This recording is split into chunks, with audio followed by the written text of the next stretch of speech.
Did you see Davis's last fight against Roach? Yes. You did see it? Yeah. Because I know you don't, these days, you don't always watch all the fights. And what'd you think of the fight? I thought Roach won the fight. It was a close fight. You see Davis? I think Davis has to start taking boxing seriously. You know, it's not just a media kind of thing. Mm-hmm. I don't know. I don't know the kid. All three, I think, would beat Davis. I really believe that. But that's why they do the fights, you know? You get in the ring and you determine who's better. Bob Arum has now joined the long list of boxing professionals and promoters who believe the March 1st fight between Lamont Roach and Gervonta was rigged. According to him, the officials that night were biased against Roach, despite Davis having multiple reasons to lose. Even in rounds where Davis performed poorly, he still won on all judges' scorecards. This led the top-ranked promoter to criticize the fight. While he welcomed the idea of a rematch, he hoped that the favoritism seen in the first fight would not be repeated, especially since the whole world would be watching. He seems sort of ordinary. In that fight, to you. Do you think, he wins the rematch, though? Perhaps he comes in with a better mind state? I have no idea. Yeah. I don't know the kid. Yeah. So I don't know if he's capable of changing. What made you want to... sometimes you don't watch the... Legendary boxing promoter Bob Arum issued a stern warning to Gervonta Davis after his controversial draw against Lamont Roach on March 1st, urging him to take boxing seriously again. In Arum's view, Davis appeared vulnerable and unimpressive in his latest performance. "I thought Roach won the fight. It was a close fight," Arum told Sean Zittel. "I think Davis needs to take boxing seriously. It's not just about media hype.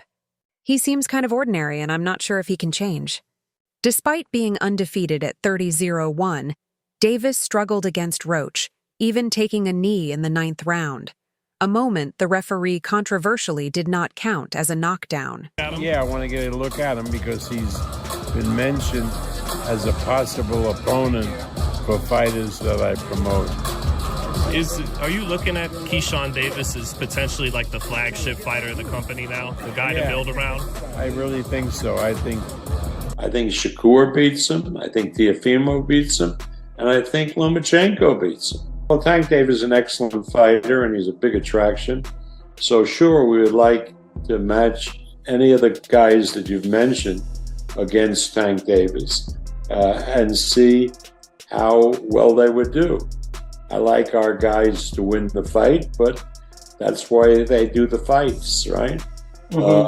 So again, we're open to any of that. Arum's interest in Davis's career and future isn't just casual. He sees Davis as a potential opponent for his stable of young talent at Top Rank, including Keshan Davis, Raymond Muratalla, and Abdullah Mason. However, just weeks after the Roach fight, Arum is now openly questioning Davis's future with his latest remarks. "I wanted to get a good look at him because he's been mentioned as a possible opponent for fighters that I promote," Arum said. Davis, however, might pursue more lucrative paydays against the likes of Jake Paul or even consider a rematch. Interview. Davis will likely face Roach again soon, though nothing is set in stone, and he could choose a different opponent. Their fight was ruled a majority decision draw, 115-113, 114-114, 114-114. But Roach appealed the verdict due to a controversial call by veteran referee Steve Willis in round 9. Davis dropped to one knee moments after being hit with a left hand from Roach, prompting Willis to start a 10 count. However, he abruptly stopped and decided not to rule it a knockdown. Davis later claimed he took the knee to wipe his eyes, saying grease from his braids was bothering him. However, boxing rules do not allow fighters to call their own timeouts, meaning his kneel down should have been counted as a knockdown. Judge at the ringside, Eric Marlinski scores about 115 to 113 in favor of Gervonta Davis. Judges Steve Weisfeld and Glenn Feldman both scores about 114 to 114, even a draw. The decision is a majority draw.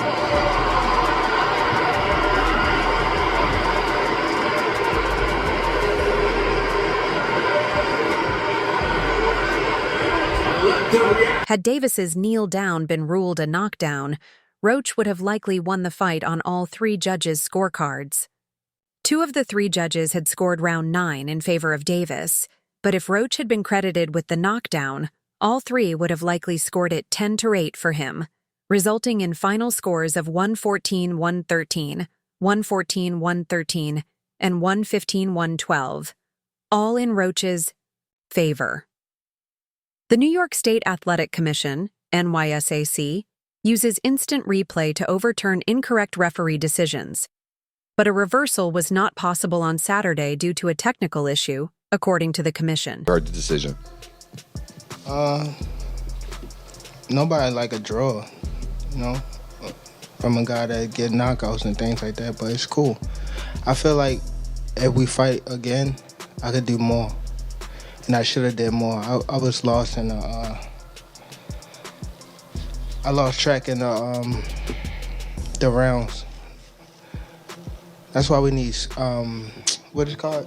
Yeah. The New York State Athletic Commission, NYSAC, acknowledged in its final decision that Roach should have been credited with a knockdown in the 9th round, and that referee Steve Willis made a mistake. However, despite having the power to retroactively overturn Willis's decision and change the result, NYSAC ultimately chose not to do so. While the commission refused to alter the draw, Roach still has a strong chance of securing a rematch with Davis, a fight that...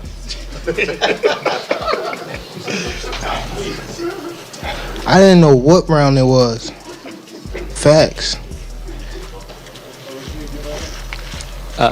Tank, Eric Blum from DailyMail.com. First off, your coach just said, can you confirm, did you get your hair done 2 days before the fight? Yeah.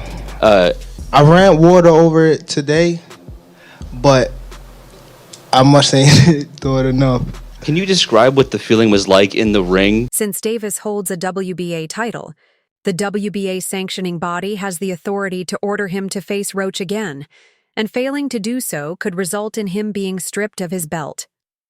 WBA President Gilberto Mendoza indicated to the ring that he is prepared to mandate a rematch between the two.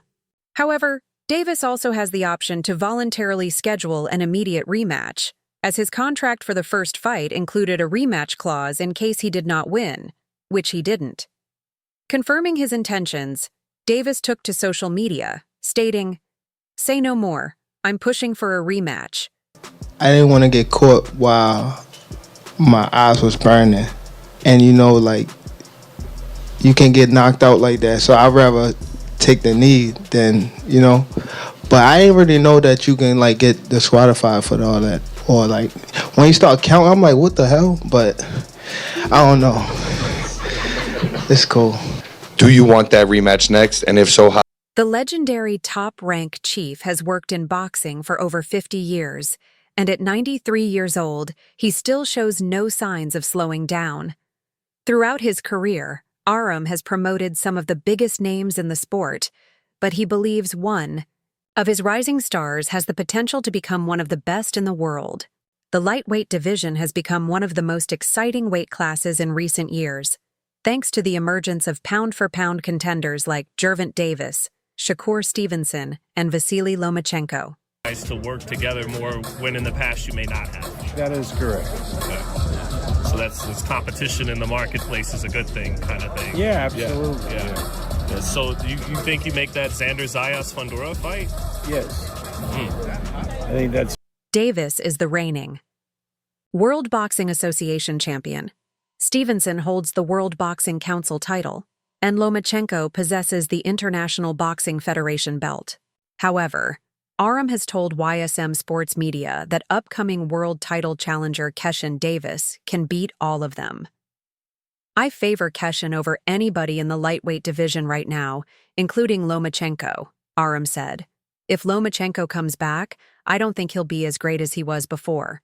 He was never really big enough at lightweight.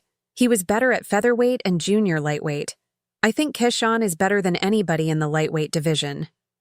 Arum has also been on a mission to protect the sport from influences like the Saudis and Dana White, describing it as the ripple effects of Turki Alshik's boxing sojourn. He added, "It's one of those situations when a common rival appears on the horizon. It's a good fight." Absolutely. Yeah. Absolutely. Because the Saudis are paying a lot of money for the fights that they put on, and we avail ourselves of that money with our fighters. But to make big fights. The old guard, led by Bob Arum, understands that they cannot tackle the new force alone. So why not join hands and face the challenge together? This sentiment reflects the hints Arum dropped during a recent interview, where he alluded to a collective approach to addressing the changing landscape of boxing. With the Riyadh season TKO boxing promotion shaking up the boxing world, confusion about how the new promotion will operate persists, particularly regarding its relationships and coexistence with other promotions and sanctioning bodies. Rumors have only added fuel to the fire, and uncertainty often breeds insecurity. To avoid potential calamity, setting up a deterrent seems crucial. This might explain why, in light of these developments, Bob Arum could reach out to rival Al Heyman's PBC. What better way to solidify a new partnership than by putting on a major event headlined by a boxing superstar? In cases, we need to work together with BBC, and they need to work with us. How do you think the logistics of that work itself out network-wise? Because those were always roadblocks in the past. Yeah, but there aren't anymore. Yeah. I mean, they do Moview with Prime, and we have a great relationship with Prime, particularly in Japan. With the new Inouye. Right. Do you, I know you've mentioned others, DAZN, Netflix is getting into, what do you think Top Rank